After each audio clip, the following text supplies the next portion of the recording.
YouTube channel में आपका बहुत बहुत स्वागत है। मैं मुनिंद्र कुमार आप लोगों से इस चैनल के माध्यम से जुड़ रहा हूं ताकि बिहार सरकार द्वारा चलाई जा रही मुख्यमंत्री उद्यमी योजना के जो भी अपडेट हो वो आप तक पहुंचा सकूं। इसलिए आपसे निवेदन होगा कि इस चैनल को सब्सक्राइब करें और बेल आइकन को दबाएं ताकि जो भी अपडेट्स हो वो आपको मिलता रहे। चलिए सबसे पहले हम वेबसाइट पर चलते हैं और वहाँ देखते हैं कि जो ताज़ा अपडेट है वो क्या है।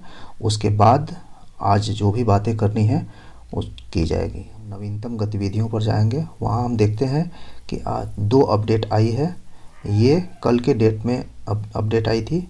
आज 19 तारीख है, मैं 19 तारीख को वीडियो शूट कर रहा हूँ। तो यहाँ पे 2 अपडेट ये है कि मुख्यमंत्री उद्यमी योजना में जो भी चयनित लोग हैं, कैटेगरी ए बी सी तीनों कैटेगरी में जो भी लोग हैं, उनको करंट अकाउंट और जीएसटी बनवाने के लिए एक आखिरी मौका दिया जा रहा है जो 28/2 है। ध्यान रखिएगा कि ये डेट आखिरी है, इसके बाद कोई डेट नहीं बढ़ेगा। दूसरा अपडेट ये है कि चयन समिति का जो बैठक जो 6 तारीख को हुआ था, उसमें यह निर्णय लिया गया है कि जो भी चयनित लोग हैं और उनका दस्तावेज सही नहीं है, यानी कि जो भी दस्तावेज अपलोड करना था, यदि वो दस्तावेज गलत है या फिर दूसरा जमा कर दिए हैं या फिर वो अच्छे से फ़ोटो क्लिक करके नहीं डाले हैं, तो उनको भी एक आखिरी मौका दिया जा रहा है ताकि वो पोर्टल पर अपलोड कर सकें और ये डेट आखिरी है। इसके बाद ध्यान रखिएगा कि डेट आगे नहीं बढ़ेगी। उसके बाद ये सब पुराना अपडेट है जो आप लोगों को पता होगा। मुख्य रूप से हम बात करेंगे मुख्यमंत्री उद्यमी योजना कैटेगरी सी के लिए, क्योंकि मेरा भी चयन कैटेगरी सी में हुआ है।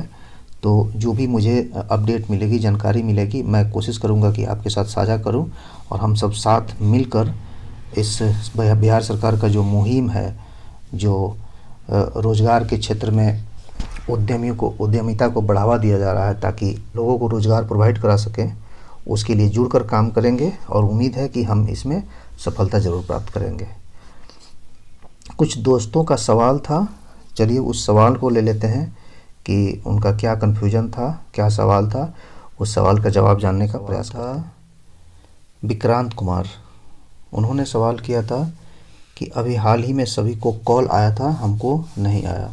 तो देखिए, जो कॉल आ रहा था ग्रुप सी वालों को, उसमें व्यवसाय का विवरण देना था और जो लोग व्यवसाय का विवरण अपडेट नहीं किए थे उनको ही कॉल किया गया था। वैसे मैंने उद्योग विभाग में बात किया था तो वहाँ बताया गया कि कॉल सबको किया गया था। मुझे भी बोला गया कि आपको भी कॉल गया होगा, आपका कॉल रीचेबल नहीं था इसलिए नहीं लगा होगा, लेकिन कॉल मुझे नहीं आया था।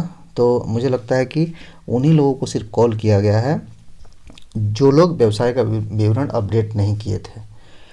और दूसरा सवाल था उनका कि ट्रेनिंग कब होगा। देखिए, ट्रेनिंग का बात यह है कि अभी तक तो हमारा प्रोसेस है कि जीएसटी भी नहीं बना है, करंट अकाउंट वगैरह अपडेट करने का समय नहीं दिया गया है। जैसे ही ट्रेनिंग का, जैसे कि सेड अलॉटमेंट होगा, सेड अलॉटमेंट होने के बाद में ही ट्रेनिंग की प्रोसेस शुरू होगी। इसके संदर्भ में मैंने उद्योग विभाग में बात किया था, जिसका रिकॉर्डिंग मैं आपको सुना दूंगा थोड़ी देर में, जिससे आपको सारी चीज़ें क्लियर हो जाएंगी। तीसरा सवाल था उनका, विक्रांत जी का, कि क्या जिनका ट्रेनिंग हो गया है किन्हीं को पेमेंट मिला या नहीं। देखिए, अभी तक तो कैटेगरी ए और बी वालों का ही वो ट्रेनिंग हो पाया है, तो अभी सवाल ही नहीं बनता है कि पेमेंट हुआ या नहीं हुआ। और रही बात कैटेगरी सी का, तो कैटेगरी सी में अभी समय है, पहले ट्रेनिंग हो जाए उसके बाद पेमेंट का बात होगा। तो आइए मैं आपको वो रिकॉर्डिंग सुनाता हूँ जो मैंने उद्योग विभाग में बात किया था। तो ये आपके विक्रांत जी, आपके तीनों सवालों का जो जवाब है वो मिल जाएगा उसमें। जी, जैसे कि हम लोगों का व्यवसाय विवरण का अभी हाल फिलहाल में कॉल आ रहा था। हाँ जी, तो अपलोड करने के लिए कहा गया जी, था। तो उसमें सभी लोगों को कॉल नहीं आया। कुछ लोगों का ये कंफ्यूजन है कि हमें क्यों, किन किन लोगों को कॉल गया है या फिर सारे लोगों को कॉल गई है सर। अलग बात है किन्होंने उठाया, किन्हीं का स्विच ऑफ है, किन्हीं का कुछ है, तो वो दोबारा कॉल तो जाएगी नहीं, है ना। नहीं उसके मैम, लिए बस उनको पोर्टल पे देखना होगा। जैसे कि मेरा खुद का, मेरा कॉल आया ही नहीं। जबकि मेरा हमेशा ऐसा नंबर। नहीं हो सकता है सर, क्योंकि कॉल भी हम ही लोग किए हैं, है ना, और एक एक पर्सन को कॉल गया है और उन्हीं लोगों के पास मैसेज नहीं पहुंचा होगा जिन्होंने कॉल नहीं उठाया है। ठीक है, अच्छा मैम, जिनका वो स्विच वो ऑफ है, कॉल कोई भी जो भी है। वो कॉल सिर्फ उसी के रिगार्डिंग था ना कि व्यवसाय का हाँ विवरण देना। जी बिल्कुल। जी मैम, उसमें एक और कंफ्यूजन है, जैसे कि मैं व्यवसाय का विवरण जब अपडेट करता हूँ तो वो अपडेट जैसे कि लैंड का जो साइज मांग रहा है, तो वो देने के बाद जैसे ही सेव कर रहे हैं, सेव करने के बाद जब फिर से लॉग आउट करके लॉग इन करते हैं तो वो ऑटोमेटिक 540। बिल्कुल, क्योंकि अभी अभी सर वो ऐसे दिखाएगा। अभी आपको केवल बोला गया है कि आप अपना परियोजना का नाम डालने के लिए जी जी बस उसी को अटेंड करेंगे और किसी चीज को नहीं, क्योंकि जब तक कि आपका लैंड अलॉटमेंट नहीं होता है तब तक वो सारा ब्यौरा कैसे आप डालेंगे, है ना। जी जी तो जी। फिलहाल अभी इसको डालिए और विशेष जानकारी के लिए आप अपने जिला के उद्योग केंद्र से एक बार संपर्क कर लीजिए। अच्छा मैम, जैसे कि जो भूमि हमें बीएडा के तहत जो अलॉट होगी, सेट जो अलॉट होगा, तो मान लीजिए कि उस पे मेरे एक दोस्त है, उनका कहना था कि अगर मान लो बिजनेस नहीं चला तो उसका क्या होगा, तुम्हारा रीपे कैसे करोगे, चाहे वो। वो तो सर, वो तो आप लोगों को देना है, देखना है ना, क्योंकि आप कहीं भी अगर शॉप करते हैं, है जी। ना, ऐसे ही आपका चले या ना चले आपको तो रेंट देनी ही होती है ना। अच्छा, वो तो जो सेम प्रोसेस आपका यहाँ पे ही होगा। जो टेन्योर होगा बीएडा के तहत, वो हम उस टेन्योर में हमको पेमेंट करना ही है। बिल्कुल। अच्छा, ये तो अपने भूमि में कर नहीं सकते हैं, जब जो जो सी कैटेगरी में हुआ है उनका तो बीएडा के तहत ही अलॉट किया जाएगा, अपने भूमि पे हाँ, नहीं कर सकते हैं कोई। वो जहाँ दे सर। हाँ मतलब जैसे कि कुछ लोगों का कहना है कि क्या हम लोग अपने जमीन पे सेट बनवा करके कर सकते, जैसे ए और बी कैटेगरी वाले लोग ये कर। इसके लिए ना सर आप चल जाइएगा डीआईसी सेंटर अपने जी जिला के उद्योग केंद्र में, जी जी और वहाँ के जीएम सर होंगे ना, जीएम जी। सर से आप जानकारी ले लेंगे, वो आपको गाइड कर देंगे। ठीक है, अच्छा मैम, फिलहाल अभी ट्रेनिंग की कब तक संभावना है हम लोगों की? अभी आप लोगों का टाइम लगेगी सर, क्योंकि अभी आप लोगों को बहुत चीज करना है ना। अभी तो आप लोगों को करंट अकाउंट खुलवाना है अपने फर्म के नाम से, वो सब अपलोड करेंगे। तो देखिए लमसम साइट अपना ना लमसम मतलब एक मार्च मार्च तक हो ही जाएगा आप लोगों का। मार्च लास्ट या मिड या कुछ ऐसा कुछ। मिड तक हो जाएगा सर। तो कुछ लोग कह रहा था कि 20 फरवरी से स्टार्ट हो जाएगा। हो जाएगी तो अच्छी बात है सर, लेकिन हमको लगता है जैसे कि आप लोगों का मार्च तक हो ही जाना चाहिए। और साइट पे बने रहेंगे, है ना, कोई भी नोटिफिकेशन अगर आती है तो साइट पे बन जाए। अगला सवाल किया था सैयद मासूम हुसैन और रामदयाल जी ने।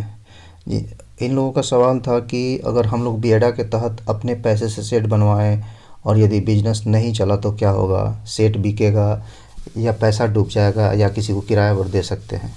देखिए, इसके लिए भी मैंने उद्योग विभाग में पूछा था, तो वहाँ से बताया गया कि बीएडा के तहत ही आपको सेट दिया जाएगा, आपको अपने से सेट नहीं बनवाना है।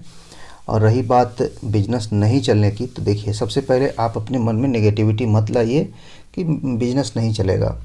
बिजनेस क्यों नहीं चलेगा, हम साथ हैं, हम एक दूसरे का सहारा बनेंगे, एक दूसरे के साथ जानकारी साझा करेंगे, हमारा बिजनेस ज़रूर चलेगा। और रही बात इन केस, चूँकि बिजनेस में रिस्क होता है, और यदि मान लीजिए कि आपका बिजनेस नहीं चला तो उस कंडीशन में आपको बीएडा के तहत जो भी रेंट है वो देना ही पड़ेगा। ठीक है, आप किसी और को ट्रांसफ़र नहीं कर सकते हैं। इसके लिए भी मैंने बात किया था उद्योग विभाग में, तो क्लियरली उन्होंने बताया था कि आप जैसे कोई दुकान लेते हैं किराए पर और यदि वो नहीं चल पाता है तो ऐसा थोड़ा है कि पैसा नहीं देना पड़ता है, पैसा देना ही पड़ेगा। दूसरा सवाल था कि हम लोग मशीन लेंगे, जो मशीन है वो कहाँ से लेंगे, मशीन की रेट कोटेशन में दी गई है, क्या उसी के तहत लेना है, सब लेना ज़रूरी है। मतलब कोटेशन में 14-15 मशीनों का लिस्ट दिया हुआ है, तो उनका पूछना है कि क्या सभी मशीन लेना ज़रूरी है या उतनी ही ले सकते हैं। तो देखिए, इस पर ज़्यादा जानकारी जब हमें ट्रेनिंग दी जाएगी तो ट्रेनिंग के समय में मिलेगा, इसलिए आप ज़्यादा परेशान ना होइए।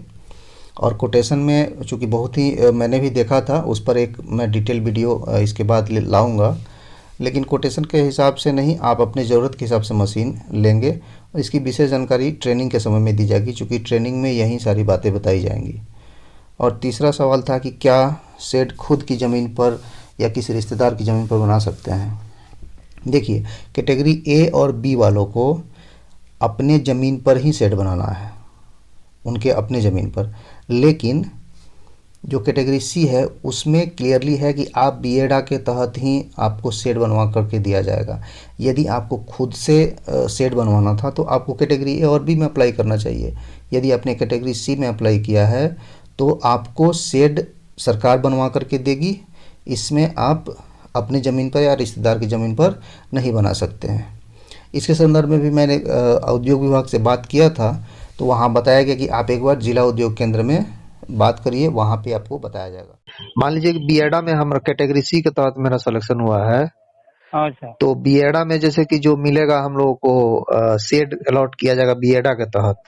हाँ तो हाँ पूछना था कि यदि हम चाहें कि अपना जमीन पर करने के लिए तो सी कैटेगरी वाला अपना जमीन पर कर सकता है या फिर नेसेसरी है शेड लेना बीएडा वाला? हाँ, वो नहीं, वो जो आप दिए हैं वही आपको करना हो। बीएडए वाला जमीन में, अपना जमीन में अपना जमीन में नहीं कर सकते हैं। ना, आप जो दिए हैं वही वही आपका जो है ना चिन्हित किया गया है, वही ना उसी में किया जाए। अच्छा सर, कब तक ट्रेनिंग होगा हम लोग का कैटेगरी सी वालों का?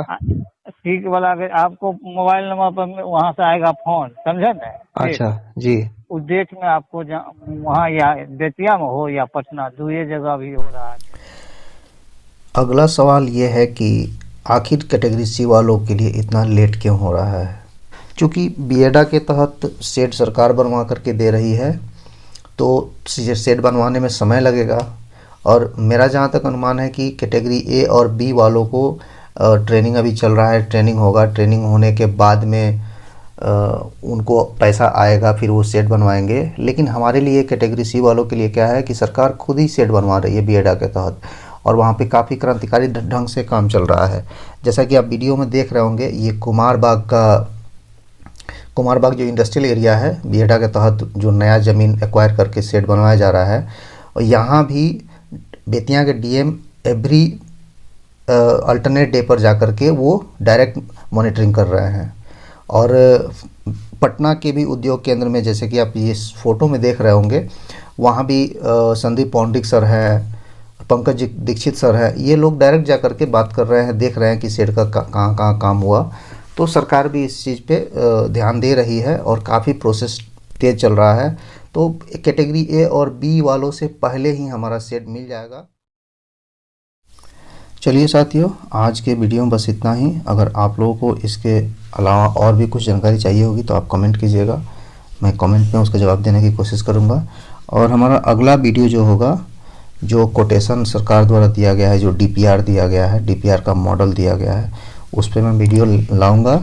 और मैं कोशिश करूंगा कि जो लोग इस फील्ड में काम कर रहे हैं, जैसे कि मेरा गारमेंट मैन्युफैक्चरिंग का है, तो गारमेंट मैन्युफैक्चरिंग में जो लोग काम कर रहे हैं, तो उन लोगों से मैं बात करके कि कौन कौन मशीनें लगती है, क्या क्या मशीन होता है और वहाँ पे काम कैसे होता है, मैं थोड़ा उनका भी वीडियो आप लोगों को शेयर करूँगा। डायरेक्ट उनसे बात करके जानकारी लूँगा। तो अगली वीडियो में हम लोग उस पर बात करेंगे। और बाकी इसके अलावा और भी आपको कोई भी जानकारी चाहिए होगी तो आप कमेंट कीजिएगा और इस वीडियो को दोस्तों तक शेयर कीजिए। ये हमारा नया यूट्यूब चैनल है और इस चैनल के माध्यम से मुझसे जितना हो सकेगा मैं आप लोगों का मदद करूंगा। हम एक दूसरे के साथ मिल करके अपने बिजनेस को आगे बढ़ाएंगे। चलिए साथियों, वीडियो देखने के लिए आपका बहुत बहुत धन्यवाद।